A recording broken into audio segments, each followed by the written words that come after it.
जी की घोषणा है, साधु संग सर्व सिद्ध होए, लव मात्र साधु संग सर्व शास्त्र कहे, लव मात्र साधु संग सर्व सिद्ध होए। संतों का संग करो। मानसकार ने भी लिखा, प्रथम भगति संतन कर संग। हमको संग अच्छा नहीं मिल रहा है, बाकी सब बड़ी भगवान की बड़ी कृपा है। उत्तराखंड में देवभूमि में जन्म हुआ, देवभूमि की राजधानी देहरादून, जिसके लिए लोग देश विदेश से लोग तड़पते हैं, तरसते हैं कि 1 2 3 4 रात देहरादून में बिताने को मिल जाए, मंसूरी में बिताने को मिल जाए। हमको पूरा जीवन मिला है यहाँ रहने के लिए, अच्छा घर परिवार सुख समृद्धि सब कुछ मिली है, तो भी अशांति है, कलह है, क्लेश है, कहाँ चले जाएं, कहाँ डूब जाएं, कहाँ मर जाएं। उसका कारण ये है कि संग नहीं मिल रहा है जैसा मिलना चाहिए। मिल रहा है तो कुसंग मिल रहा है, या तो ऐसे लोगों का संग मिल रहा है जो गड्ढे की ओर खींच रहे हैं, या तो ऐसे लोगों का संग मिल रहा है कि जो हमसे बहुत ऊंचे चले गए, वहाँ तक कैसे हम पहुँचे इस अशांति में, तो बहुत मुश्किल हो रही। संत संग, देखिए साधु और संत ये दोनों अलग अलग हैं। आत्मा से एक हो सकते हैं लेकिन ऊपर से अलग है। साधु एक स्वरूप को कहते हैं, साधु का एक स्वरूप होता है, उसका वेश होता है, उसका तिलक होता है, उसका रंग भी होता है। तो रंग से, वेश से, तिलक से पहचाने जाते हैं कि वैष्णव संत हैं, कि ये संन्यास लिए हुए हैं, ये जैन संत है। उनके वेश से, उनके बाहर के से पता लग जाता है कि ये सिख संत हैं, कि जैन संत हैं, कि बौद्ध संत हैं, कि वैष्णव संत हैं, कि सन्यासी संत हैं, कि वैरागी हैं, कि ऐसे। तो उससे तो संत वेश से पहचान में आता है, तो साधु वेश से पहचान में आता है, संत स्वभाव से पहचाना जाता है। वो वेश नहीं होता उसका कोई स्वरूप नहीं होता, उसका संत स्वभाव होता है। जिसके पास बैठकर मन शांति अनुभव करे, जिसके पास बैठकर मन शीतलता अनुभव करे, जिसके पास बैठकर दुर्गुण छोड़ने की भीतर इच्छा जगने लग जाए, जिसके पास बैठकर सत्कर्म करने की लालसा मन में जगने लग जाए, शुभ करने की इच्छा जगने लग जाए, वो कोई भी हो सकते हैं, हमारे पिताजी हो सकते हैं, हमारे पड़ोसी हो सकते हैं, गांव के हो सकते हैं, जो भी। लेकिन ये घटना होगी जिस कमरे में एसी चल रहा है, आप कितनी भी धूप ताप से आए, आपको अनुभव आ जाएगा, एसी लगता है चल रहा है, ठंडक है। तो एसी ने अपनी उपस्थिति दर्ज करा दी शीतलता देकर। ऐसे ही संत स्वभाव है, वो आपको शीतल करेगा, आपको शुभ करेगा, शुभ्र करेगा, शांत करेगा, आनंदित करेगा। भीतर भीतर हमको लगेगा कि अरे कहाँ जीवन जी रहे थे, कोई ऐसे महापुरुष का साथ मिले तो कितनी अच्छी बात हो जाए। दुर्गुण हमको भीतर के दिखाई देने लगे, मन ही मन घृणा होने लगे, अरे कहाँ मैंने जिंदगी बिता दी खाने पीने में, कहाँ मैं किन लोगों में डूबा रहा।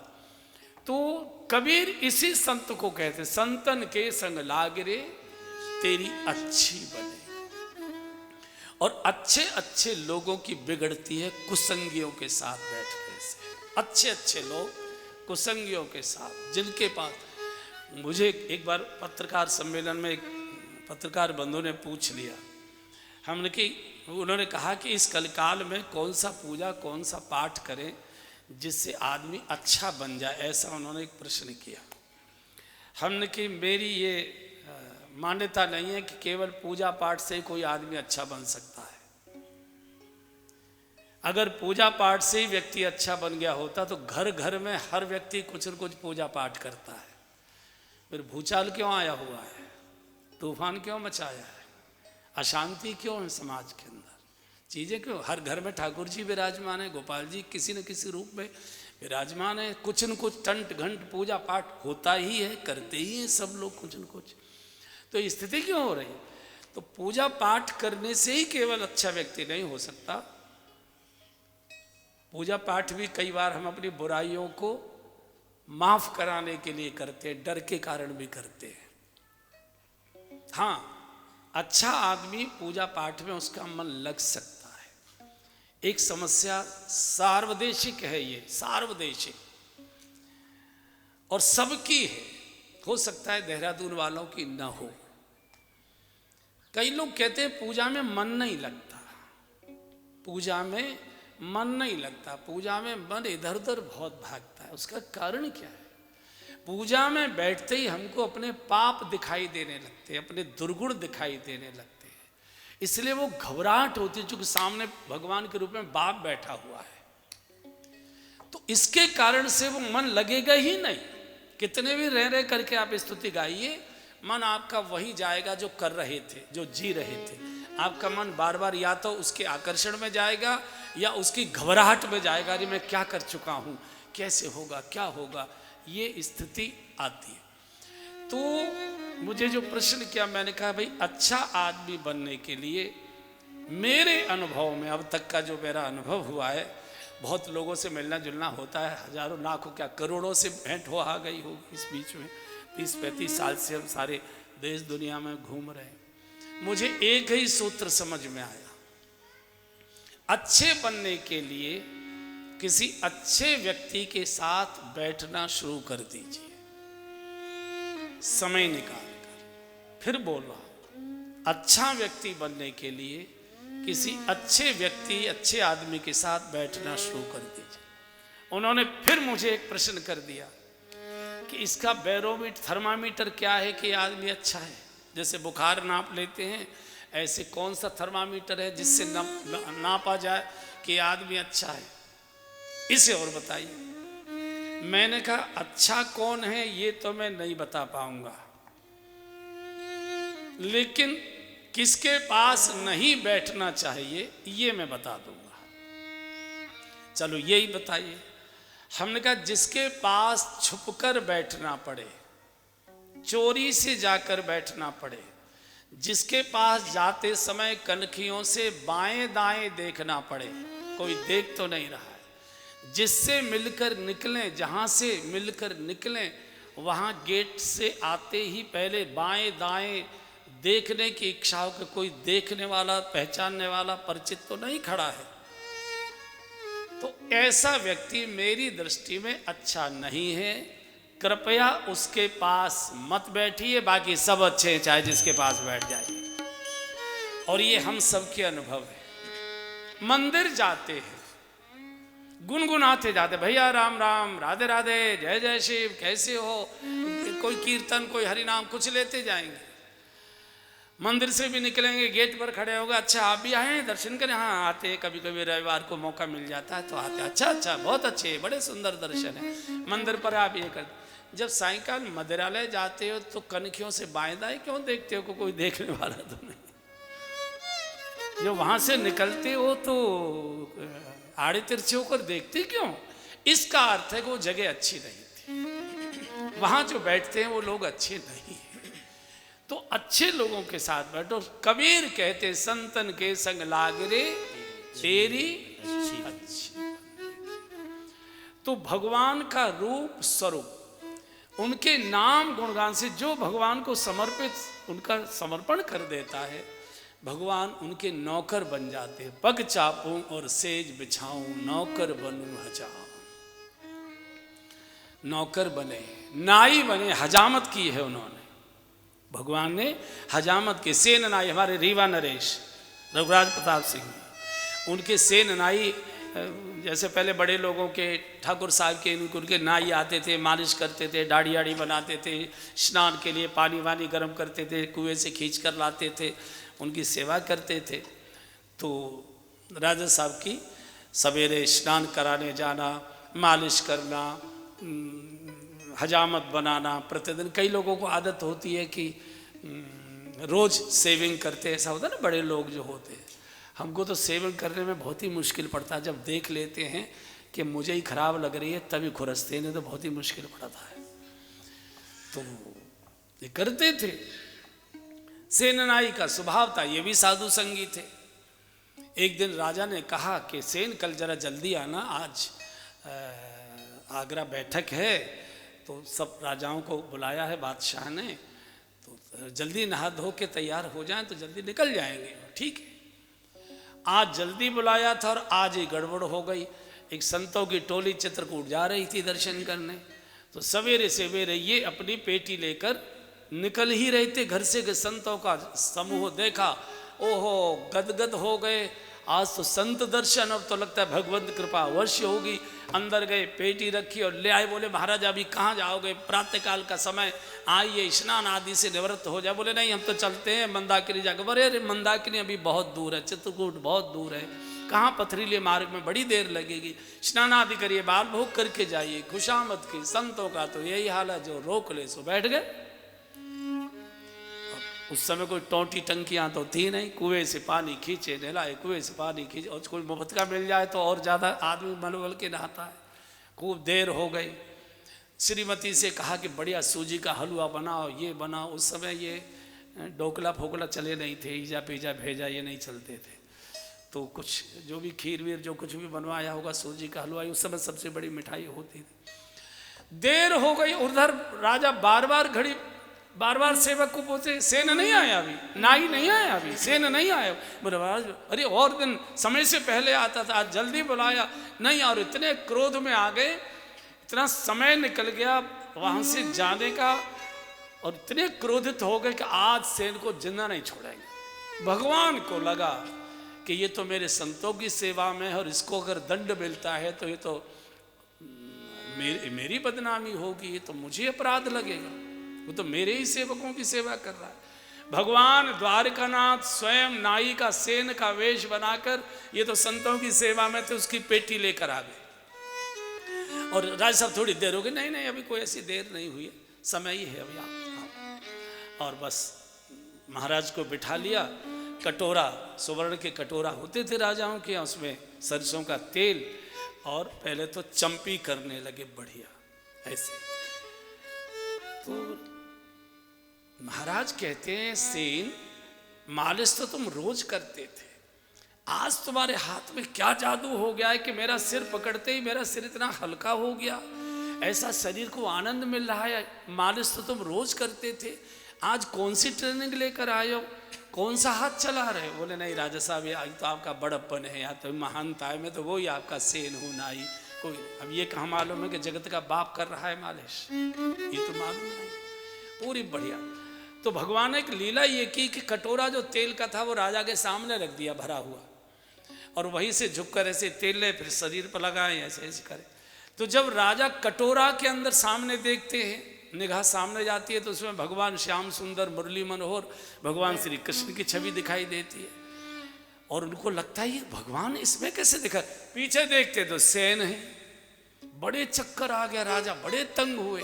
क्या दाढ़ी वाड़ी बना के स्नान आदि करा के सेवा करके भगवान आ गए, और वो उनकी पेटी जो होती है नाई की, उसके वहां रखे आए। अब इनको ध्यान आया, जब संतों की सेवा से मुक्त हुए, से उनको विदा किया, अरे राम आज तो फांसी ही हो। जब देखा दोपहर हो गया, राजा ने तो आज जल्दी बुलाया था, आज तो बहुत कठोर दंड मिलेगा।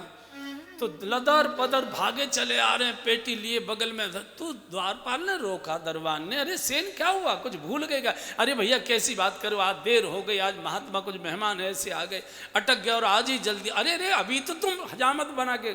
इनको लगता है ये मजाक हो रही है, इनको लगता है कि ये मजाक कर रहे हैं, और डरते डरते डरते डरते सेन अंदर भवन में, चूंकि इनको खुली छूट थी, महाराज तैयार होकर निकल ही रहे थे। इसने जाके प्रणाम किया, सरकार थोड़ी विलंब हो गया, आज कुछ साधु जन आ गए, रिश्तेदार आ गए, ऐसे मेहमान आ गए, रुकना पड़ गया, सरकार आज क्षमा कर दीजिए, ऐसी गलती ऐसा अपराध कभी नहीं होगा। कहाँ? अरे सेन क्या हो गया, तुम अभी तो मुझे मालिश वगैरह कर गए हो, स्नान कर। अरे नहीं महाराज क्षमा कर दो, नहीं महाराज क्षमा कर दो। रोने लगे। अरे भाई कैसी बात कर रहे हो, अभी तो तुमने आज जैसी मालिश की है तुमने आज तक कभी नहीं की।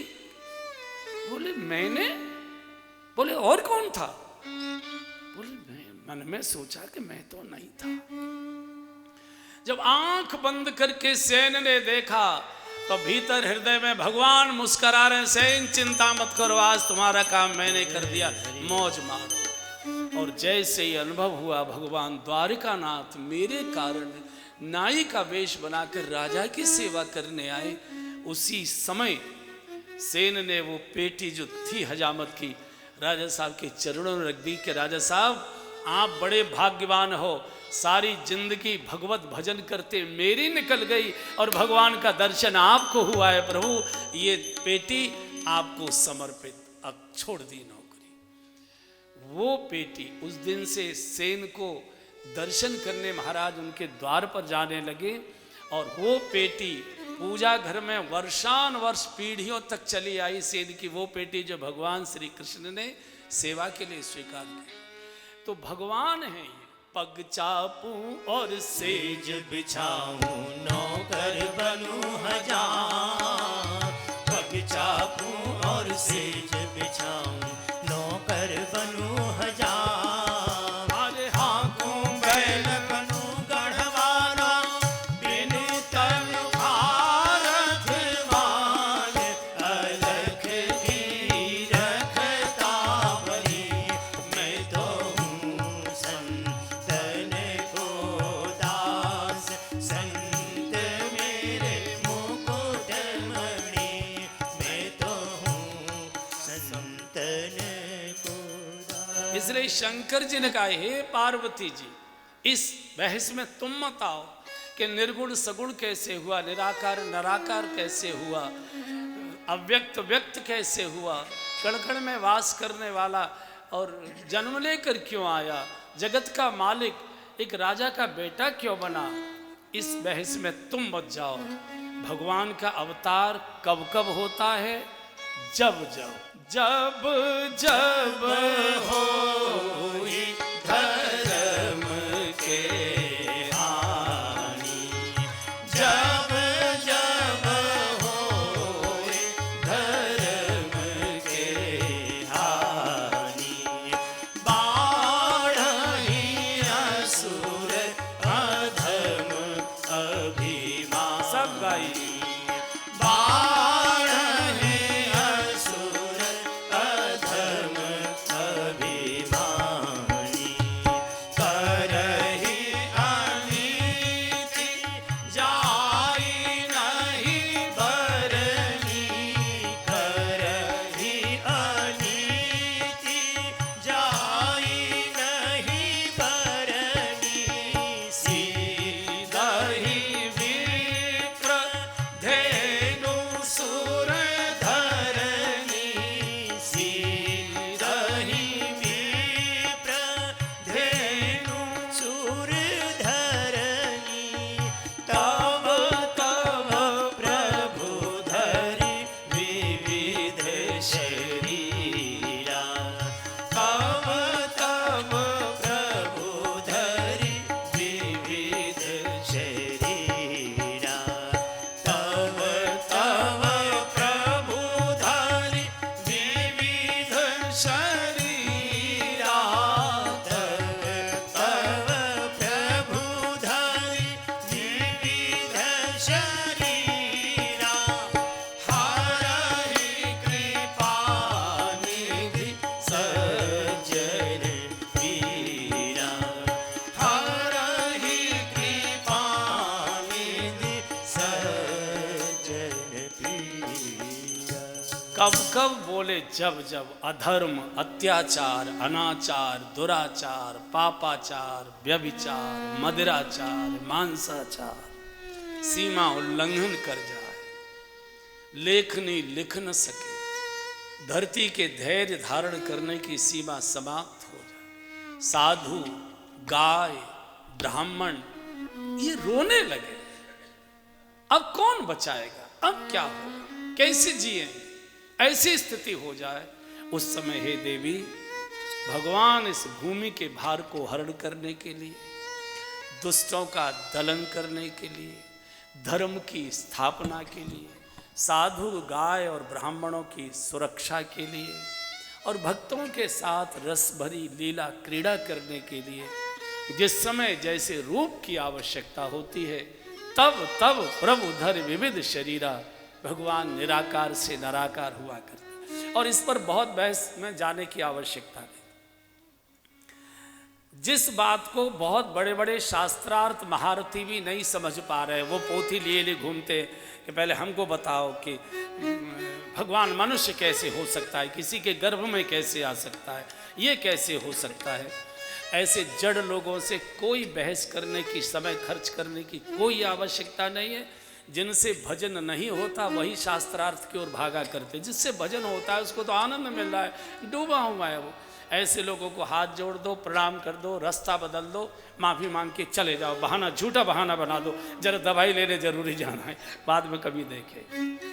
दूसरे की श्रद्धा को डिगाना इससे बड़ा कोई दूसरा अपराध नहीं होता। जिस बात को, जिस शास्त्र के निचोड़ को हमारे देश की बालिकाएं, बिना पढ़ी लिखी गांव की माताएं जानती हैं, उसको ये बड़े बड़े शास्त्रार्थ महारथी नहीं समझ पा रहे। आपने गीत सुना, मुझे बहुत प्यारा लगता है, और पूरे शास्त्र का वो निचोड़ है। गांव की बालिकाएं आपने गाते सुनी होंगी। कभी राम बन के, कभी श्याम बन के चले आना, प्रभु जी चले आना। कभी राम बन के, कभी श्याम बन के चले आना, प्रभु जी चले आना। प्रभु राम रूप में आना, प्रभु राम रूप में आना।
राधे राधे श्याम राधे राधे राधे श्याम राधे राधे राधे श्याम राधे राधे राधे श्याम राधे राधे राधे श्याम राधे राधे राधे राधे राधे राधे राधे राधे राधे राधे राधे राधे राधे राधे राधे हरि बोल।